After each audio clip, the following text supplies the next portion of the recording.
What time is it? Let's do one more and see where we are.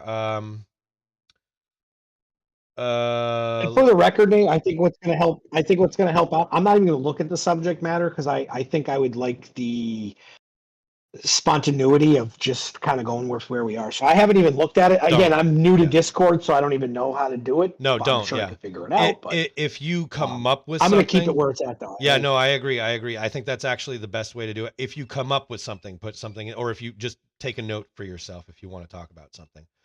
Um, I had one. Oh, hmm, hmm. No, that's a different one. Oh, here we go. This Oh, is let's go with it. Don't start there. Go with it. oh, Jesus. All right. Fuck. Okay. The other day, I saw that the crowdsourcing that our current cabinet is doing, publicly crowdsourcing, I think is an interesting idea. I was surprised to see how few trolling names there were. I expected more comedic responses from the American people, but it seemed very serious. And your top 5 picks in all of them were actual serious names, not trolling names like John Doe or Mike Cock or whatever, fucking. Um, and though I am not a supporter of the current cabinet, and a lot of those picks infuriated me, one of them, because I'm a big boy and I like big boy toys, was Brandon Herrera for head of the ATF. And then I thought to myself, as he said it, that maybe not necessarily him, but maybe now somebody will be put in charge of firearms that knows something about firearms rather than people that don't know anything about firearms. And maybe we'll have some more logical, they could be more strict, they could be less strict. Which way I want to fall on is not important. Just I think that smarter and more logical decisions will be made. And I had tried to have this conversation with an old friend of mine. That's Duncan, just so you know. And he and I are going on now 2 years, 2 or 3 years of him not speaking to me because I calmly tried to have a conversation with him about gun control. And his reaction was to get angry, say anybody that wanted a gun or had a gun had a small dick and should not breed, and hung up. And that's the last time that we spoke. Um, and so being in the gleeful mode that, or well, being in the mood that I was trying to be in, because I'm not happy about Tyson losing to Jake Paul, and I'm not happy about Kamala losing to Trump particularly. Um, I was in a mood to just post on Facebook, which I haven't done in probably over a year. And I basically like kind of called him out a little bit, like, fuck you for dissolving fucking near 40 years of friendship over a conversation that you couldn't have calmly and collectively with me about something that you just don't agree with me on. And like, so yeah, that was my post. He hasn't posted. I don't assume that he's going to either, but I did get a reaction from one person, and they said, I believe you are misinformed, blah, blah, blah. And he went down this like whole thing about how we'd lost freedoms and liberties and stuff. And I included in my post, I started with, I am not a Trump, I predicate this with, I am not a Trump supporter. I do believe that we've lost a bunch of freedoms and blah, blah, and rights, and that women's rights are down the toilet for various different reasons. I agree with you on that. And I said that in my first thing. And I was like, to the person, I almost said his name. I said, did you read my post? And that was pretty much in a nutshell. And then the next post, he was like, wow, I'm a fucking idiot, blah, blah. I didn't even read it. I will do my best now to actually start reading posts, because blah, he basically like did exactly what I was calling people out on for not knowing what they're fucking talking about and not reading something from top to bottom before you react. And I said, he said, when the blood runs in the streets during the revolution, I still got your back. And I was like, I understand. And blah, blah, we didn't get angry. We had a conversation that was like maybe 6 or 7 back and forths between the two of us. And it ended with, oh, well, okay, I understand now. And I am sorry that I didn't read your post. But to me, it was like you know, I've been sitting here listening on both sides about Kamala, Trump, gun control, birth control, all these things, and on both sides, you've got people that just won't fucking listen to each other. They won't have a conversation with the other side that's in control. They'll stoop to calling each other fucking names. And that's the big thing that, one of my arguments against Trump was that his whole thing was to call people names and stuff. And then I sat back and was like, but my friend just did that to me. And he's the very far, far left side, or what, the blue side, about everything included. And his thing is that guns should be abolished. And I was just like, again, with the extreme reaction is, well, when aliens come and try and take us over, you're going to wish you had guns. The more mild one would, be go live out in the desert where you need to have or Alaska where you need to have a gun, or come live in the city where a lot of people have guns. And well, sometimes you might want to have one. I don't personally have one, and I don't see myself getting myself into a situation where I would want one, but there are all sorts of places where guns come in handy. And then I can see myself in a situation where I want to have fun and have a gun and shoot something like that explodes and doesn't hurt anybody. And that's where I'm at. And like, trying to say I am about gun control. I do think there needs to be rules that are very strict about certain things. Like, no, I don't think everybody should be able to have a fully automatic weapon. Not because I don't think they should be allowed, but because not everybody can handle one. Once you've gone through whatever rigorous training that requires, and you pass whatever tests you have to, like a driver's license, I'm okay with it. And if there are certain rules in place, like you can't fire a full M60 unless you're at a gun range or something like that, I'm okay with those kinds of rules. Rules, yes, but entire control, like there shouldn't be any. You can't have an automatic weapon. You can't have a bump stock. It should. This, in my opinion, this person. Oh wait, disclaimer. Anyway, this person should not be allowed to have this because they are physically or maybe mentally unable to. Like, that's where I land on that. And even trying to get that out before you have a small dick, and I'm sorry, sir, we've known each other for a long time. You know the size of my manhood. So go ahead and say that if you think it's true, but I know the size of yours too. So if we want to have that argument, we can do that again at age 8 or something. Bro, have a conversation with me. Don't call me names. Like, that was why I don't. That's one of the things I don't like about Trump, is that he comes up with these fucking nicknames for people that are just derogatory and stupid, and people love them. And I get how it works, and I can't I can't say it's not a good tactic. It fucking works. I respect that. But when you start doing shit like the immature shit like that, like stooping to calling names before you'll have an actual conversation with me or with whoever, like, you're just as bad as the side that you're criticizing, or worse. There. That's my rant. That was my day, and that was my post. Gun control. I thought we were staying away from politics. Yeah, that's why I said I didn't want to talk about it. Well, it's not politics. It was, I mean, I don't consider. It sounded very political to me. I know. Well, see, it kind of is, but it's more about not gun control exactly, or Kamala or Trump or anything like that. I'm kind of using those as examples to see like it's about one side not being willing to debate with the other calmly and collectively. And I'm just tired of somebody, and this was in debate class all the time. I mean, it doesn't have to be, we don't have it, but gun control or birth control are definitely the two very hot topics in our society right now, I would say. And gun control is never going to change in this country. Yeah. I think the sooner people understand that, is the better off. It's never going to change. They're never going to take guns away. It's just not going to happen. And for the record, I am not somebody that thinks everybody should have guns. I don't care. Personally, I don't give a shit. Like, if you want guns, great. If you can pass all the tests that you have. There's this really weird thought process that everybody gets a gun. It's not the case. No. They don't just give out guns willy-nilly. There's a lot of work to get. Oh, wait. Stay on that for a minute. Hold that pin, because, okay, Duncan, I didn't say this to either of you or Thomas while I was there in Denmark, but do you know how many of those kids asked me, and adults asked me, either how easy is it to get a gun or how many people have guns? Yeah, I mean, it's because you Americans are so fucking loud when it comes to guns. Like, yeah, yeehaw.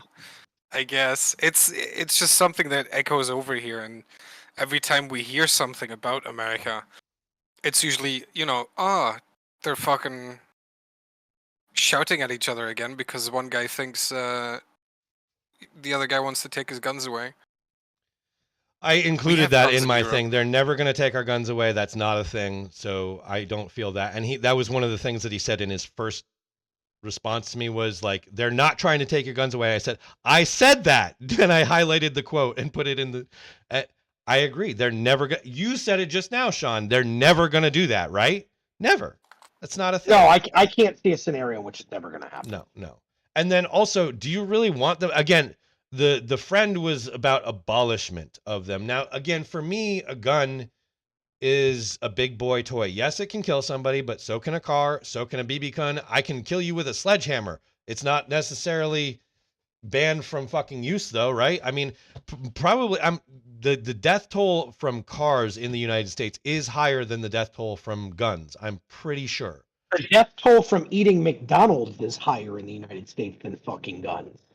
So again, where do we draw the line? What do we really care about? Is it loss of life? Because the answer is no. Because if we cared about loss of life, we wouldn't have the poisons in our foods that we have in solely this country, right? So you look at totally just the way we deal with food in this country, right? Like we have no problem eating red dye 40, yellow dye 3, blue dye 6. We have no problem putting microplastics in fucking everything. Trans fat, saturated fat, MSG. We have all these things. Dude, so plastic cheese is the best cheese.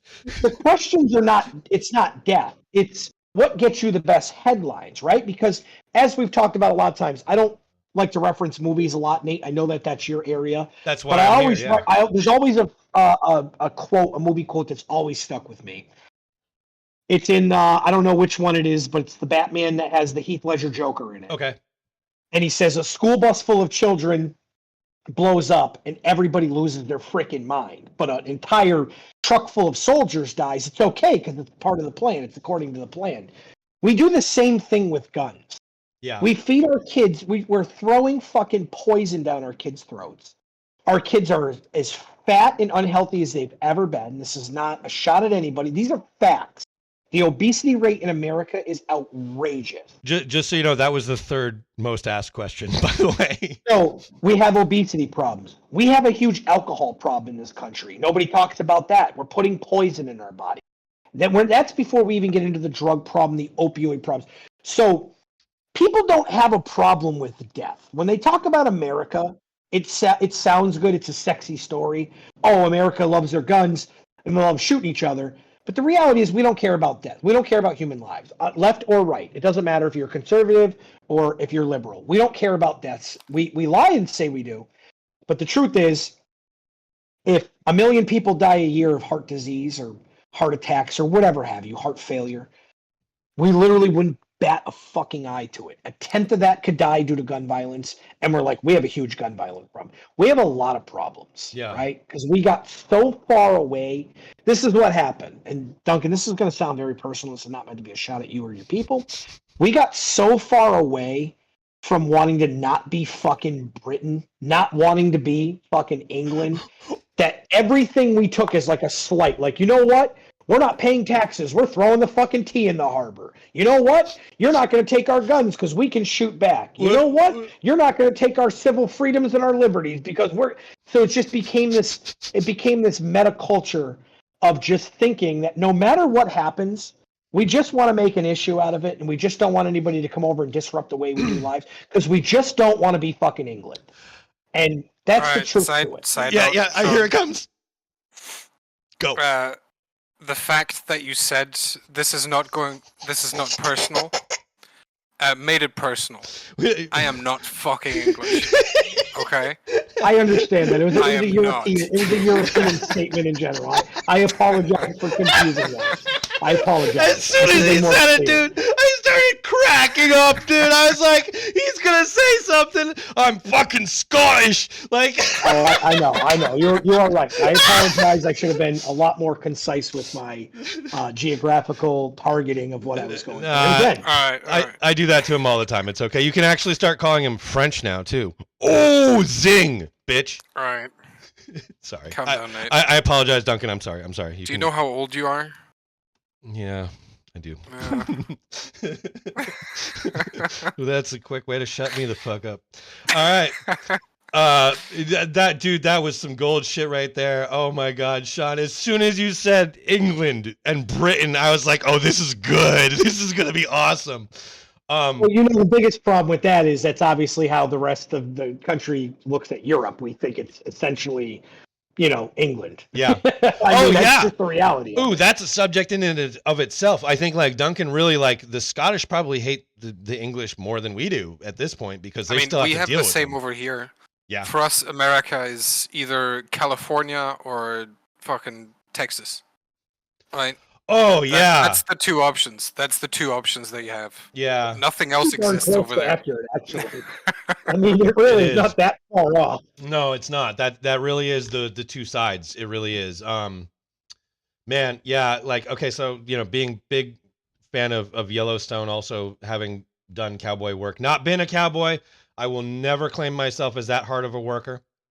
But this last episode, no, I apologize for spoilers, but one of the things that was said, this girl says to one of the cowboys, and not in a mean way, just says, you're going to be out of a job in 20 to 50 years. And he said, you ever heard of John Deere? And he went down the story, I mean, they were a wagon company, and now they're a tractor company, and you see John Deere everywhere at every fucking farm, right? We adapt. And I understand when somebody says the cowboy lifestyle will die eventually. Yeah, you won't see them sleeping on the ground or anything like that anymore, probably. Very seldom. And with the herd and doing shit like that. But to say that the world will stop eating beef, because you need cowboys to raise beef. There's no other way. Ask the people in Hawaii that do it, ask the people in Venezuela that do it, and then go ask the people in Texas that do it, because the Texas is just the stereotypical cowboy. Cowboys are fucking everywhere. Again, Hawaii is one of the bigger places that you find cowboying now.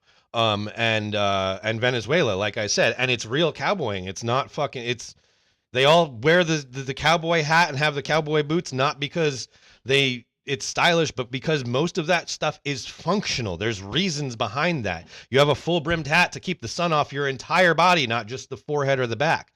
Like the whole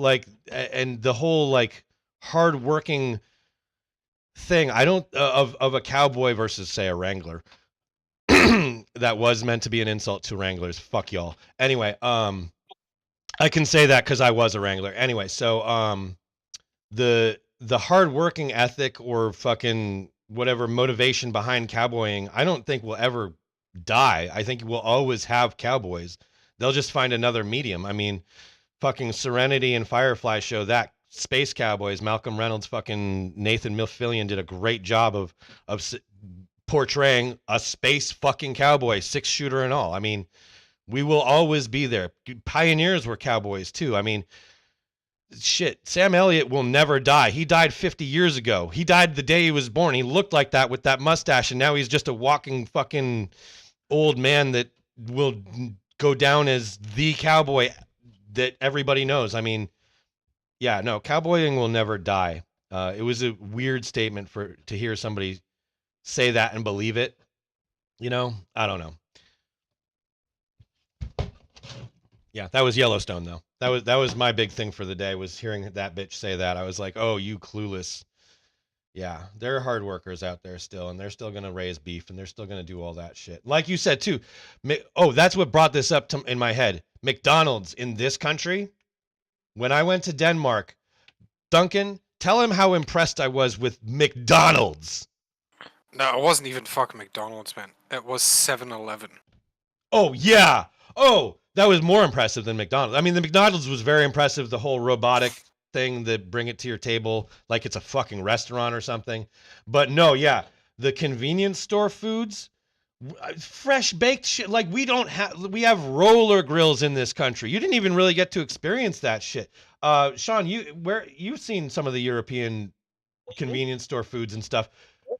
Bro, like you said, Sean, like we feed our children garbage. We feed our adults garbage. We've been doing it since like World War II and before, and we have no give a shit about like that.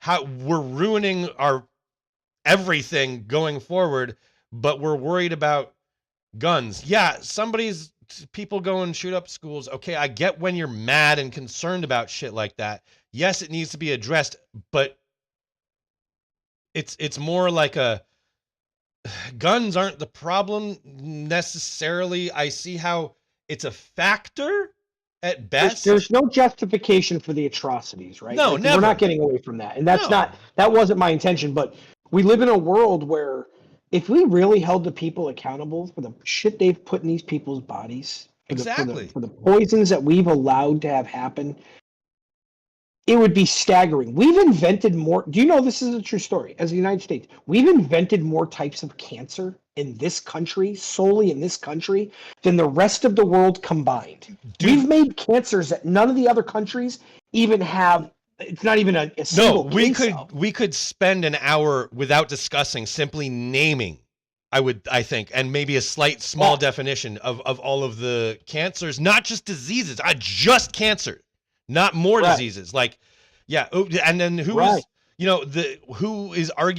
country is arguably the inventor of chemical warfare?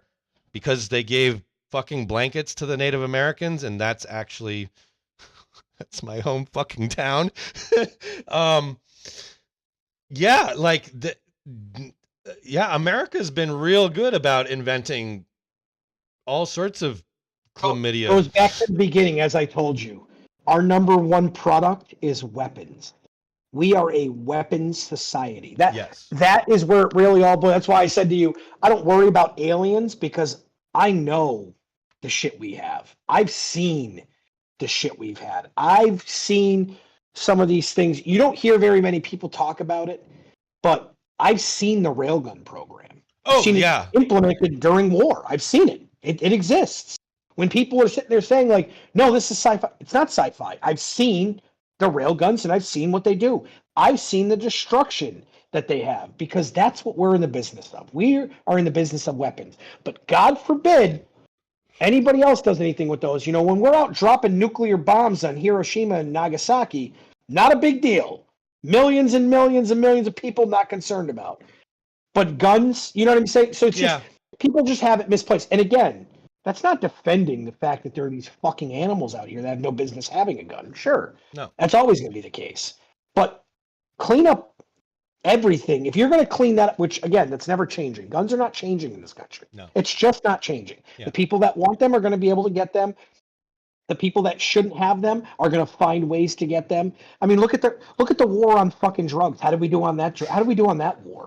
We did fucking great.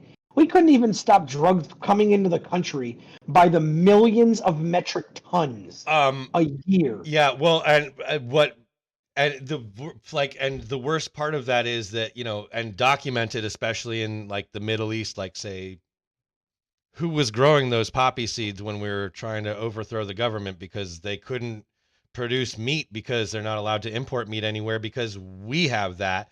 And there's too many tariffs and blah, blah, blah, blah. I don't remember what the movie I just watched was with that entire scenario, but it was Brad Pitt was playing the general that was supposed to clean up Iraq. And he was given like 6 weeks and, obviously 7 years later or something, they basically fired him and brought in a new guy to do exactly the same thing. And that didn't work either. And it's all based on true stuff. But there's this point where he's supposed to be evaluating the gross national product of the country, basically. And I am pretty sure it was Afghanistan that they were in. And the guy from the CIA is like, well, we needed to fund this with crops. And the only crop that we can export from here in a nutshell was the poppy seed. So heroin.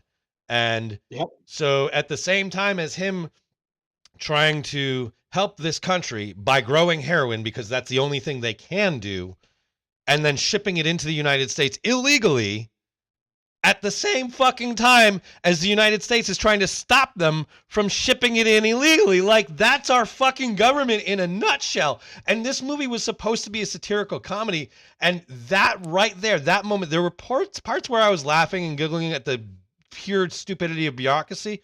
But that one, you and me grew up during that. And I had never thought about, like, though I knew what was going on, I had never thought about the literal wall that we were creating to crash in, or I don't know, just this. One comes here, and they both crash into each other, and nothing happens. Then we try again, and nothing happens, and it just keeps on happening. And I paused it for a moment. I was just like, "Holy fuck!" And then watched the rest of the movie, and it was depressing from that moment on. But well, if you listen to what Duncan said, Texas and California, the United States, man, it's the same thing that you just described. It's two immovable objects with two entirely different ideals and two entirely different viewpoints on life, and we just fucking meet in the middle, and nothing changes. No, yeah. California lives the way they live. Texas lives the way they live. They couldn't stand each other, and ultimately, at the end of the day, they both think that they're right for the reasons that they're fighting against, right? And they'd love to go to a civil war, except for the reality is California can't admit to that, because then they would have to admit that they want the very thing that they want to take away from everybody, which is weapons. Guns, yeah. Well, and then also that would be a 3-minute fight. I'm pretty sure my money goes on Texas just because of what you just said. Though they have numbers in California, they don't have the guns that they do in Texas. So. Well, not legally registered guns. California has the highest rate. Just in 3 cities in California alone, they have the three highest rated cities in the entire universe with unregistered, unlicensed weapons. This is true, but those weapons I won't trust. A Texans I will. For sure, yeah, absolutely, yeah. And then also not only that, but the Texan, I guarantee you, the biggest gun in California that somebody owns and would be in part of the revolution fight between the two, the celebrity boxing match between the two. I'm going to guess the biggest functioning and operable gun in Texas is bigger than the one in California by far. I agree. Yeah. And I think it really, I think we've talked about gun control enough. Unless Duncan wants to, and I think Duncan offers a unique perspective on this because, again, this is in our culture. Not to sound corny, but right, like we're like Mandalorians. Like this is the way for us. Like, dude, this is our way of life. It's a religion. It's honestly insane. It is. Like to an average European guy, America is it's a comedy show. Honestly. Sometimes have you ever seen that too. That Netflix was the mockumentary? Yeah. Death to 2020 or something it's called. Mm-hmm. Yeah, I knew that. There's this English lady. She does a show called Kunk on Earth. And her perspective of during the pandemic, she was watching American news and she thought it was like a soap opera. She just assumed that this was not a real place and this was just being played, right, for entertainment. Well, obviously it's not that extreme, but yeah, it's the shit that trickles over here is just, as a European, I can't understand most of it, honestly. Yeah, well, no, so like that's from both sides, right? Both sides have fucking idiots on them. Both sides have their extremes. And there's one thing that kind of comes back to me here is, if you're not on the right side of the left or the left side of the right, there's really, I don't think you're very reasonable. I feel like you need to be able to see the viewpoint of both sides. That's why I like driving down the middle of the street, dude. I feel like I would be right in the middle. Yeah. Like right now after the election, people are freaking out because of Trump, but really, is anything gonna fucking change?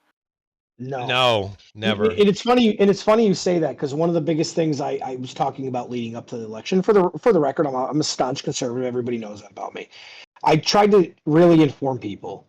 Your local and state elections have such a far more dramatic impact on your life than the president. The president doesn't fucking matter. It really, in the scope of things, it does not matter. You want the guy that controls your fucking streetlights, and yeah, Right. of course. Yeah. Like, I want to vote out my councilmen that, you know what I mean, make things in town difficult or unbearable, or not, guys that are spending money on things where I'm just like, what is our town spending our money on? Like, No, yeah. dude, we're not stopping the government. Did we all saw the Pentagon report this morning, right? They failed their audit for the 8th straight year in a row.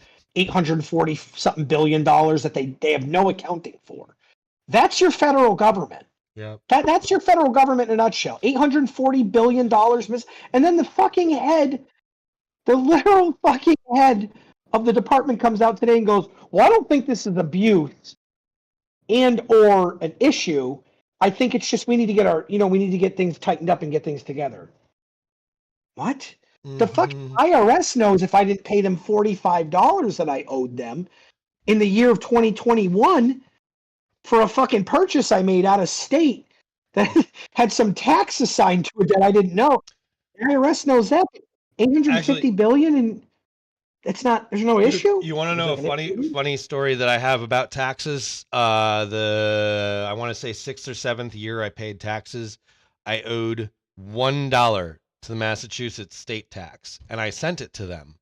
I don't remember if it was digital or if I wrote a check. I sent it to them, and they sent it back and said something like it was only $1. Basically, in a nutshell, it was only $1. Here you go. They sent a check back to me from the IRS that was for $1.00. And I was like, it's going to cost me more than that to cash this, but whatever.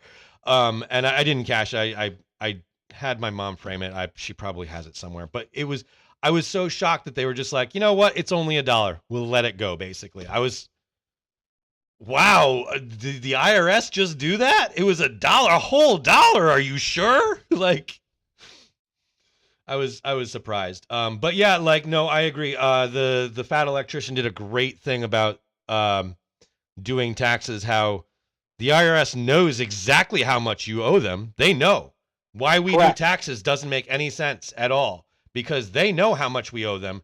They're checking to see if you know how much you owe them. No. They're not checking to see if you know how much you owe them. They're checking to see if you're going to be honest. Yeah, about yeah. Let me, in quotations, no. Like if you, yeah. And that's the gist of it, was that like. That's so ridiculous. How do you not have a system in place that we just fucking click confirm on a website. Once a year, we get a fucking email. We open it. It sends you to a website. You log in with your government ID, and you just go, yeah, that seems about right.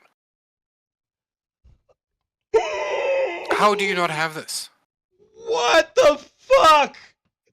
Well, I seriously don't understand. I can give you the short answer. You're not going to like the short answer, but I can give you the short answer. Because the U.S. tax code is extremely complicated. Disclaimer. Because of all. Well, it is. It's extremely complicated because of all the allocations of how the money comes out. So in every other country, Japan started this essentially before World War I.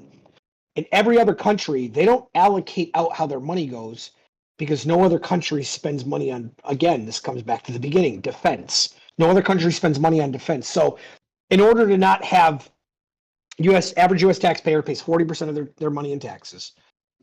In order to not have that 40% show up on the general ledger line. The IRS already knows. Yes. So why don't they just send you an email, here's how much you owe us, please confirm.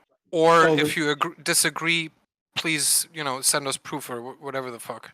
So the reason they don't is because, unlike a lot of other countries, that tax code offers the most rigid, itemized tax deduction system in the world. So you essentially, if you know how to manipulate taxes, you can essentially come out of there paying nothing. So that's why they don't, and there's no way of differentiating between what people are making income-wise versus what people are making that's going to be itemized. That's the short answer. Again, it doesn't get you anywhere, but that's the short answer. If this podcast were to make any money whatsoever, as this being a prop in our podcast, my phone, I can now write it off when I buy a new one. Not the way it works, but yeah, great. No, great that is actually a thing. Like the fat electrician, look at his background. He said this in one of his things. That MP5 behind me, the reason that it's on the wall today is so I can write it off for tax purposes, because it is a prop in my presentation. But then you can do the same here, though. according to that tax code that we were just talking about, and again, this is an area of, I do have a lot of experience in this area. It's how that's divvied out too. Yes, you can get money for props, you can get money for things like that, but if you start to show that you brought in X amount of money and that prop was only generating X amount of dollars, that's where the discrepancy comes in. That's why we have to do taxes the way we do. That's where it breaks down. And again, it's a long, convoluted answer, but those are the reasons. Yep. Lots of ways to write off your taxes and lots of loopholes to go through. And lots of ways to make money off taxes for our government. I mean, basically, from my understanding, the general funds thing is a very murky pool. Yeah. So what are you going to do? Again, there's a reason why you can sleep at night and not have to worry about a rocket coming through, Bay State Memorial Hospital. I mean, yeah, there's a price for all this stuff, man. I mean, sometimes, a lot of other countries don't, I think, appreciate just how much protection, again, the United States gives them. So that's that obsession with guns, that obsession with weaponry, that extends to the rest of the world. There's a reason why NATO is powerful. Yes. It's not because of any of the fucking countries that are in it. It's because of one. There's a reason why Canada can offer everything that they offer, because they pay for no defense. Yep. Canada has essentially no military. Yeah, and Zero. I would arguably say that one of the things I agree with Donald Trump on is that I don't think that maybe not necessarily NATO, but that our shipment of supplies and just general stuff, weapons and relief to other countries, the way that we do it is flawed. I'm not going to say we shouldn't be doing it or we shouldn't be a part of it, but that we are the biggest part of most of them, especially NATO. All of them, not most of them, all of them. Yeah, I don't want to.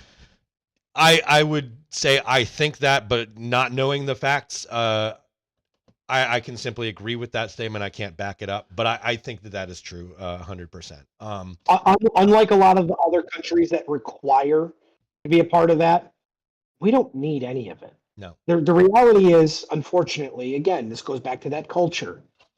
This is the way. We're American. Yeah. We have the weapons. We have the soldiers. We have the wherewithal. We have the money. And we have the ability to defend ourselves from any attack anywhere. And we can also immobilize and deploy ourselves anywhere. That's another huge advantage we have. Unlike a lot of even the superpower countries, even Russia and China, they all need to be friends with one another. We don't. We don't need any friends. That's correct. Don't fuck with our boats, boys. But the thing I would say, I think the only thing, and this is just because the only reason I know this is because of my grandfather's involvement in natural biology and nature research and stuff. The only thing that I think that the U.S., if they're not relying on it already, will be relying on it soon. Not gasoline. We have plenty of oil, but water. We can say, sure, there's a lot of fresh water above ground in the United States and Canada. This is true.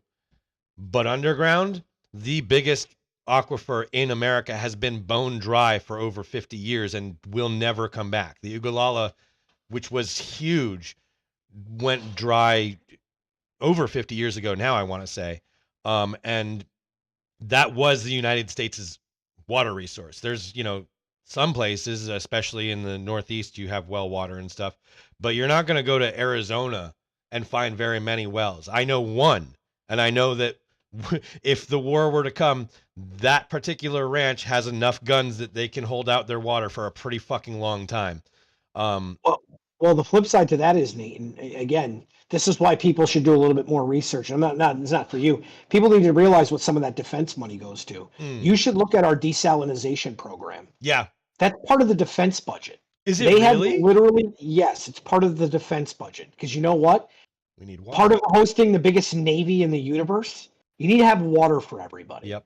And you can't just put bottled water on top of ships.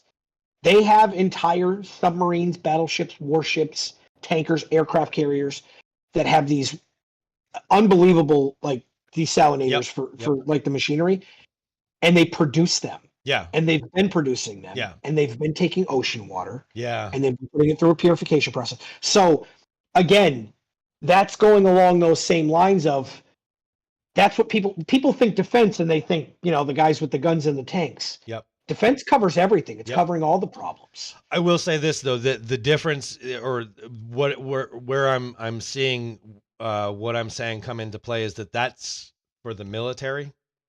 The citizens of the United States are out of water, though. You know what I mean? Like, not a lot of them have. Though making a desalinizer is like a makeshift MacGyver one is actually not that hard. Like, you just need sun, but and salt water, obviously. But you don't see, like, the common person is still gonna have to, like, buy bottled water that's imported Sure. from somewhere in the next, Sure. like, if it's not already. Like, I know Poland Springs is from blah blah. No, they're not. Fuck you. I know that this is harvested from a fucking ice chunk, and no, it's not. Go fuck yourself. Sure, it might be, but I don't believe you. Like, it's, yeah. But anyway, like, didn't Obama say that East Hampton had the best water in the United States too? I'm like, what the fuck, bro? I do know that our military is fine with water. And this also goes back to an education and common sense thing, but I think that the citizens of the United States are the ones that are at peril for not having the supplies that they need, not our military, which is I think that, duh. I think, and they'll get the way I look at the military again, and this is from somebody who was in it. Yes. That military's application is to help the citizens. That's what it's always there for. And again, it's to protect them. And I think there will always be something in place that's going to help them get their basic needs on what they need. I do. I always think that. And again, as somebody who's seen it, who's been there, part of it, you know, who do we call in when there's a natural disaster? The National Guard. Yeah. You know, we call in National Guard for anything that they need to help out with hurricanes, to help out, obviously, and flooding, whatever. My only thing is that yes, and I do know that their priority is always going to be the citizens, but it still shows that they're the ones, the military is the one, and I'm not objecting to this. I think it's actually preferable personally, but the military is in charge of the rationing of that particular resource, whether it be water, food, oil, whatever. Like, they're in charge of that, which, again, like, one of the few things I agree about with Israel is, or let's say Starship Troopers, that's a better example, a more fictional example, is that military service grants citizenship. Now, it's a steep slope, but the idea behind it of the education that comes with military service, for the most part, is something that I think I agree with that sentiment, that there's something to be said of the idea that the being allowed to vote and being, you know, having certain citizenship things requires not necessarily military service, but this certain education of some sort that's just more than our citizenship test, for one, and for another, that shows that you're an active part of being a citizen rather than you're an active person living here. Like, it's two very different things. Like, I am not personally a citizen of the United States. I just live in the United States, and I have a passport that says I'm from the United States and I was born here. I don't, like, the reason I don't vote is not, or I do sometimes, but the reason that I have behind not voting when I don't is because it's a subject I can say I am not informed enough on to make what I would call an educated decision. It's not because I don't believe in the process, whether I do or don't, because I don't, but that's a whole other conversation. It's because I don't know enough about a subject to weigh in on it, not because I have an opinion or I don't have an opinion, or I do believe in or I don't believe in voting. It's just, I'm not going to vote on something I don't know enough about. That's just stupid, right? But everybody thinks that they should have their voices heard, whether they know shit or not, right? That's the thing where I think one of those civil liberties, man. It's one of those things that's written in. And again, this is how a republic thrives. This is my argument for why I tell anybody who's worried about Trump. Our republic is designed to survive anybody. Yeah. Anybody. And this is also going to feel personal, Duncan, and I don't mean this in jest. We need a disclaimer, because this is disclaimer. This is going to be a wild one. Our republic could survive it could. I'm not advocating for it. We could survive because there's enough things in place that if we were to allow him to be in charge, even if he tried to start stripping away some of the things, because, and again, I don't want to get into a big talk, Yeah. but for what he was and what he did and his economic policies that he instituted, if you take the genocide thing out, and I know it's a big thing, so I don't want to sit there and be like, well, if you take that one pesky little thing out of the equation. Yeah. If you take the genocide part out of, we don't talk about him in the same breath that he goes down in history as. No. He actually goes down as a fundamentally sound leader that brought his country from the brink of collapse to economic prosperity. Yes. You could make the argument, and I will argue this, and you know how much I bleed red, white, and blue. You know this. Yeah. I will make the argument that the Germans, from a scientific and medical standpoint, have been ahead of the Americans for 30 fucking years, which is inexplicable to me, but for whatever it is. So, well, that's why you stole some of them, right? After the war. Yes, for sure. That is. So medically and scientifically, the Germans have been on an entirely different stratosphere. Bro, go to Volkswagen. It is an actual city. It's not a joke. It's a city. It's insane. Yeah. People so live it's insane and what eat they've there. done. And this is what a lot of people forget. The Germans were also ahead of us in weapon making. Oh yeah, that's where we. The thing that separated us was the Manhattan Project, and that's it. And you know what happened when the Manhattan Project came out? The Germans were like, "Yeah, we have it. Yeah, we're just not fucking gonna use it because you guys are lunatics." Yeah. Of course, this is a country that followed a leader into a genocidal path, but that's neither here nor there. We take that one thing out, and everybody looks back on time for Germany, and you go, "Oh my God, Germany's a superpower." Germany, if he doesn't do what he does and just guides the country in that direction, they're a superpower. Man. They're on the same track as what we are today. Yeah. And honestly, maybe even the whole ultimate race. Sorry to interrupt, but I gotta go. All right, Duncan, it was good to talk to you. You too. Have Thank fun. You for your input. Yep. Great having you, man. Yeah. Yeah, nice to meet you, Sean. All right. You as well. Have a good one. Later. The whole that didn't piss him off, did it? No, not at all. No. Right. I don't want to be a pro Hitler guy. Oh, bro. Obviously, I'm not a pro guy. Oh no, Very anti. Yes. And I don't think that came out as it either. No, I think probably more agreed with you on anything about that. Don't forget half German as well, so he has many. Anyway,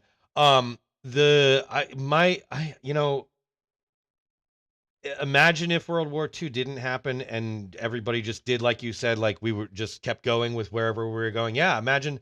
I mean, it's like, again, the Middle Ages. That's another point in history, I would say, that just held us back for so long. World War II, much smaller gap. But yeah, I think that the conflicts that we have over the dumbest shit, and that particular one especially, hold us back as a society or as a race. I don't know what you want to say, but then I also would say that the arguments, there's so many arguments about, I'll take a different example that is founded from the whole World War II thing. There's a bunch of a series of episodes in Star Trek that are called, they have mirror in the title, all of them. And the idea is that in World War II, Germany won. And then now we're in Star Trek times, and it's a whole different ballgame. Instead of the Federation, we have the Terran Empire, and so on and so forth. And humans are only out for humans, the ultimate race. It's that whole, like, when it's the ultimate race. When somebody says to you, like, wouldn't you like to be able to make sure that your baby doesn't have defects in it or isn't born with, I don't like Lou Gehrig's disease or something, like, wouldn't you want to be able to weigh in on that, change that if it were something that was there? And most people are going to say yes. Some will say no, but most people are going to say yes. But then when you start to try and do something like that, as with trying to make atomic power, atomic power made a big bomb. Gunpowder was for fireworks. Now it's for guns. Like, every thing, human nature, not even necessarily the U.S., just we're probably the best at it, definitely the best at it, is to make big boy toys, weapons. Like, it's always back to the beginning. Yes. Yeah. Back all to the beginning. About armament. It's all about weapons of destruction. Yep. Yep. You know what I mean? We can play the role of that's not who we are, that's not what we're about all we want, but the truth is and the reality is walk tall and carry a big stick has Yeah. always resonated with us, right? Yeah. Because that's what we're all about. And we want to have the bigger stick, we want to have the sharper stick, and we want to have the more explosive stick. And I think when you really look at things through that scope and you really look at what things can be and what things were, if we didn't get involved in this crazy arms race that we created ourselves, Yeah. imagine what a utopian society we would live. Imagine if we all just went on. And again, take the Middle Ages. And I get what you're saying about that. We could talk about that another time. Obviously, Yeah. I know a lot about history. I'm Yeah. a really well-versed guy when it comes to a lot of time periods and things. If we just all continued along and just continued pushing along, doing the things that we're great at, the things that we're really good at, the possibilities of what could have been are unbelievable. But we got so caught up on the little things. Even in back to Germany again. Yeah. So caught up on the little things that he couldn't be happy with the small economic successes he was having. He said, we need to do more. I need to do something that's so phantasmal, that's so, so far-fetched, so crazy, so out there that people are going to just coalesce and gather behind me and drive this thing forward. And that's why he vilified, a particular group of people. Yep.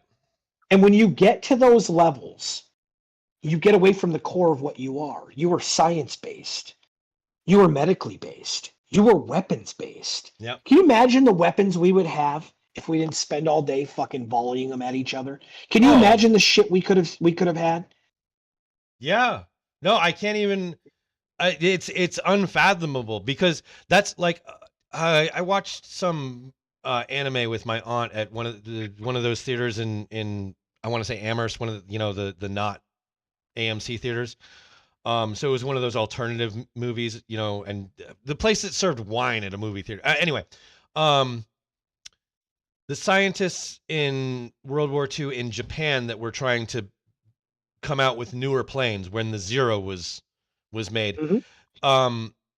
It was a movie based on like one of their journals, and like he had drawn things that he was imagining for airplanes, where it was literally, it looked like the Titanic with wings, and people were luxuriously walking about, on the deck, and that was what he was envisioning airplanes as. Even while he was making them for weapons, he still didn't, even while they were using it, while he was watching testing and watching all of this happen and guns going and bombs dropping, and they show the Hiroshima and Nagasaki bombs going off, and even after that, all he saw was a disbursement of energy that this brilliant other scientist had come up with in the United States. He didn't even fucking see a bomb killing everybody. That was the trippiest thing to me, and the only thing I took from the movie, because it was so long and boring, but that he didn't have this concept of what his stuff that he was coming out with was doing, even when he saw it in action. It was amazing, this disconnect, because no, go. It kind of goes back, and again, here I am referencing a movie again when I said I'm not going to do it. It's kind of like the whole Batman thing when he made this renewable energy source that could power the city forever. Yep. And I remember somebody saying that they didn't like the premise of the movie. This is the one with Bane, I think. What is that one? The Dark Knight It was. Returns or whatever. I don't know his name, but yeah, the one with Bane, yeah. And somebody was like, I hate the premise of the movie. And I said, why? And they're like, because you have this energy source, like they always come up with these like crazy things where like you have this energy source, but it could become a huge bomb. And it's like, well, that's what energy is. Bombs are just energy. It's how we disperse the energy and how the energy goes. So I'm like, you don't like the premise of it? And I'm like, if we made this, the same thing would fucking happen. The same thing would happen, that somebody would want to take it and turn it into a bigger bomb. And how do we know that? Because it happened when after atomic energy, we got hydrogen technology. And what did we do? We immediately went, whoa, this is way more powerful than atomic. Why don't we turn this into a bomb? Mm-hmm. And we fucking did. Yep. And now we have shit that even surpasses that. By far. And it's like, at every single time we found something, we take it, we put it on a warhead. And you know why we put it on a warhead? Because it makes big booms. It makes big fire. Because that's just what we love doing. Unfortunately, again, it's our religion. Our religion is making weapons. We make It weapons. is. I mean, you know, and if anything, I would say, like, Yes. that, Yes, you know, absolutely. I spent like 8 minutes learning that this morning. Like, you know, that rings true. Like the American theme, it doesn't have to be that song, I suppose, but like Murica, fuck yeah, is the theme behind Bigger and Better. And like you said, it's when somebody saw the it's the opposite end. What you just said is like they see just a bomb and they don't understand that it's, you know, that's how energy works. Like almost all of our energy is produced by an explosion of some sort. Um, I mean, hydrogen and wind and solar, I would say, and arguably solar has various different ways to be used, and some of them do involve boiling of water and exploding of various different particles and stuff. So the railgun program is essentially built off of solar.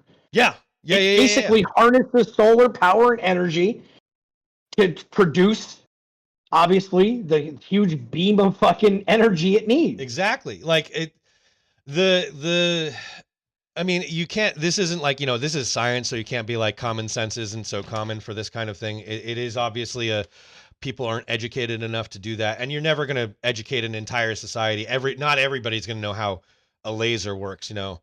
One of the very few things that I've always felt was so far out of touch with a Star Trek society was that all the Vulcans seemed to know everything about knowledge. They all knew the same shit. I'm like, no, I don't care how fucking robot your society is.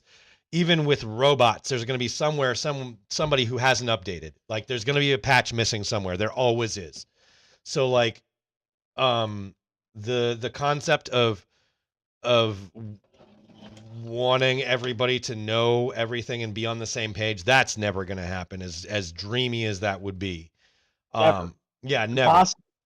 And in a nutshell, I say that describes our world governments. You know, nobody's the same, and you can't be. Like you said, Texas and fucking California, bro.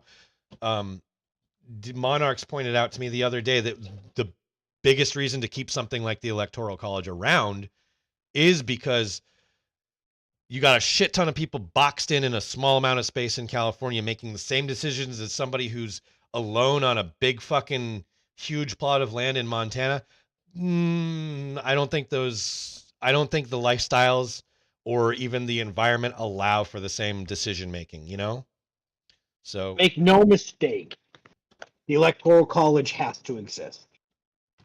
If it didn't exist, and again, I don't care what side you're on here, if it didn't exist, California, well, really, Los Angeles, Chicago, and New York City decide your election 100% every time. Year. Exactly. And the reality is you would have nothing but Democratic control for 70 fucking years. Yep.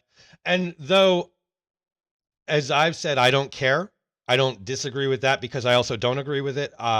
No politician has ever made any forward movement. It's all a big conglomerate of a blob seeming to just move in one direction because that's the way the weight is going, the way the wind is blowing, not necessarily because people are actually trying to get something done. If you try and get something done, then you got nothing to do afterwards, right? Fucking like story of life, man.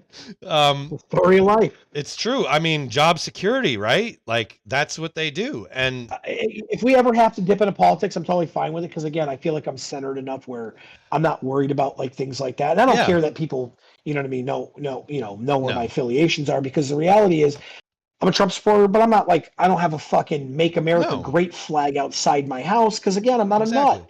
Well, I'm just a normal guy. Again, that's what this is for, is to be able to talk about shit like that. And I actually wouldn't even call this conversation a political conversation. I would actually, because we were just honestly in my mind, like we could have used other names.